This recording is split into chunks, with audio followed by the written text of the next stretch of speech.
discours direct et discours indirect. Bonjour et bienvenue dans cette nouvelle séance de soutien pédagogique. Aujourd'hui, nous allons travailler sur une nouvelle difficulté, à savoir le discours direct et le discours indirect. Je suis sûr que vous avez travaillé cette activité avec vos professeurs dans vos classes. Premièrement, pourquoi nous utilisons le discours direct et le discours indirect? Salma? Nous employons le discours direct et le discours indirect pour apporter un discours. On peut aussi dire que nous les utilisons pour apporter des paroles. Tu répètes? Nous employons le discours direct et le discours indirect pour apporter des paroles. Des paroles, très bien. Monsieur, comment tu t'appelles? Je m'appelle Ayoub. Comment votre camarade dit qu'il s'appelle? Soukaina? Mon camarade dit « Je m'appelle Ayoub ». J'écris cette phrase.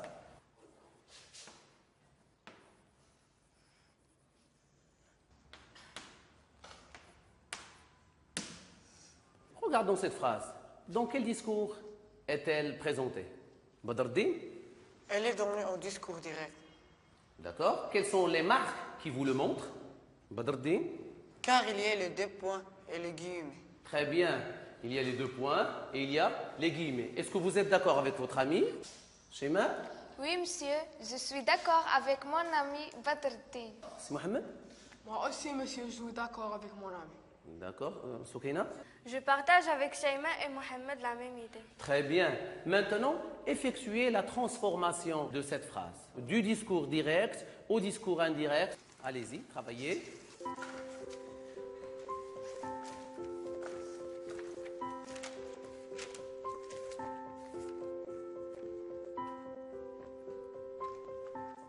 Alors, qu'est-ce que vous proposez comme phrase? Selma? Mon camarade dit que je m'appelle Ayoub. D'accord, tu passes l'écrire? Écris doucement, respire, pour que l'écriture soit excellente.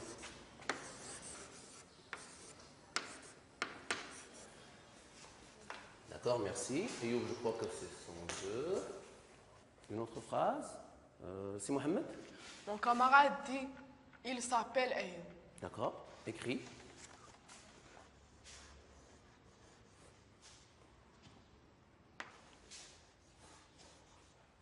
Eh bien, à ce qu'il paraît, vous n'êtes pas d'accord sur la même phrase. Et cela démontre qu'il y a vraiment des difficultés à effectuer avec succès ce passage du discours direct au discours indirect. On va vérifier phrase par phrase. Passons à la première phrase. Mon camarade dit que je m'appelle Ayoub. Est-ce que vous êtes d'accord avec cette proposition? Badr? Je crois que mon camarade Selma a laissé le guillemets au discours indirect, alors qu'il fallait les supprimer. Est-ce que vous êtes d'accord, Soukaina? Oui, monsieur, je suis d'accord. Y a-t-il d'autres remarques à faire, Soukaina? Oui, monsieur, je remarque que Selma n'a pas changé de pronom personnel alors que c'est une autre personne qui parle. Très bien. Alors, qu'est-ce qu'il fallait qu'elle dise? Badruddin? Il fallait dire mon camarade dit qu'il s'appelle Ayoub. Est-ce que nous sommes d'accord avec la correction de Badruddin? Je suis d'accord. D'accord. Badr? Je le suis. Très bien. Selma, corrige ton erreur. Mon camarade dit qu'il s'appelle Ayoub. Très bien.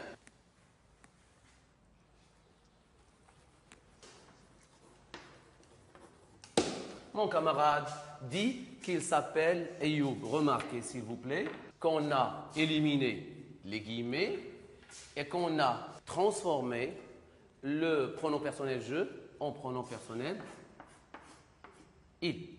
Pour la deuxième phrase, mon camarade dit il s'appelle Ayoub. Shaima?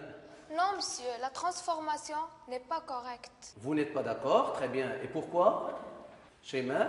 Parce que mon ami a oublié d'utiliser le subordonnant que pour relier les deux phrases. Alors, qu'est-ce que vous proposez comme correction? Soukaina? Mon camarade dit qu'il s'appelle Ayoub. Et pourquoi faut-il utiliser le subordonnant que?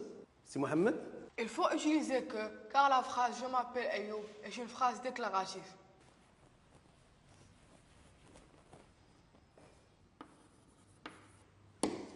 Notons l'utilisation du subordonnant qui va relier les deux propositions. S'il vous plaît, regardez la deuxième phrase. Où est le verbe introducteur? C'est Mohamed. C'est le verbe dire. Très bien.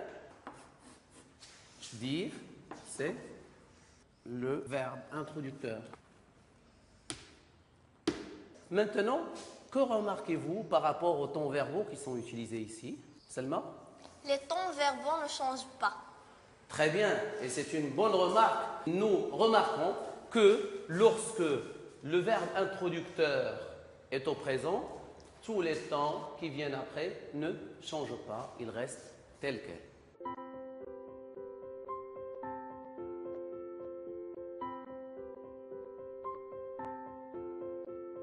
Maintenant, prenons cette phrase.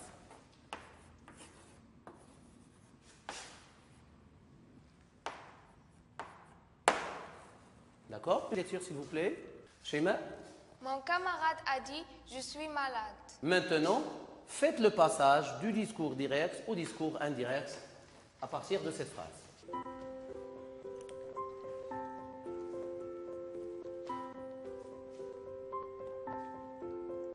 Quelles sont vos propositions?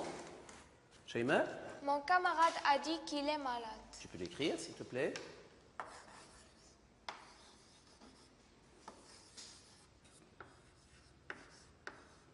Est-ce qu'il y a une autre proposition? Ayoub? Mon camarade a dit qu'il était malade. Très bien. Passe l'écrire, s'il te plaît.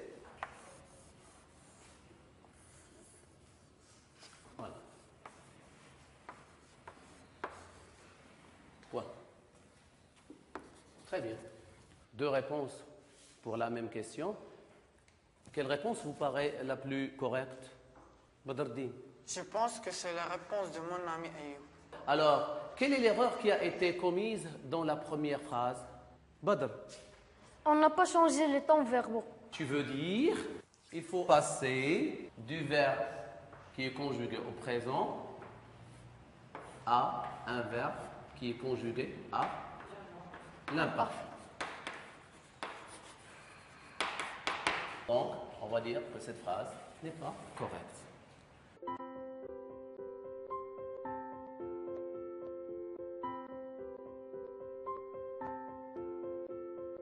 Très bien, passons maintenant à la synthèse de cette séance de soutien.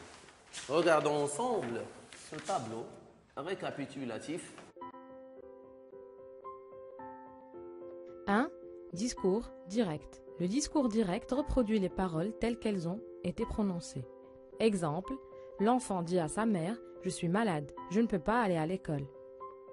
Les indices typographiques qui montrent qu'il s'agit du discours direct sont l'emploi d'un verbe introducteur des paroles prononcées, dit, les paroles prononcées sont données entre guillemets, la présence des deux points. Discours indirect. Le discours indirect est utilisé pour rapporter les paroles d'une personne. Pour passer du discours direct au discours indirect, il est nécessaire d'opérer des modifications. Les guillemets et les deux points disparaissent. L'emploi de que est obligatoire quand la phrase à transformer au discours indirect est déclarative. L'emploi du subordonnant que est indispensable devant chaque verbe employé, donc devant chaque nouvelle proposition subordonnée. Les pronoms personnels et les adjectifs possessifs changent et prennent la forme de la personne à laquelle ils se rapportent. Exemple. L'enfant dit à sa mère qu'il est malade et qu'il ne peut pas aller à l'école.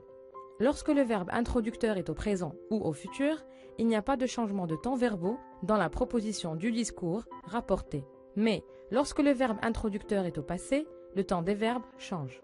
Exemple 1. Il m'a dit « je vais bien ». Le verbe introducteur « a dit » est au passé. Si je transforme la phrase au discours indirect, le temps verbal dans la proposition du discours rapporté change. On dira alors « il m'a dit qu'il allait bien ».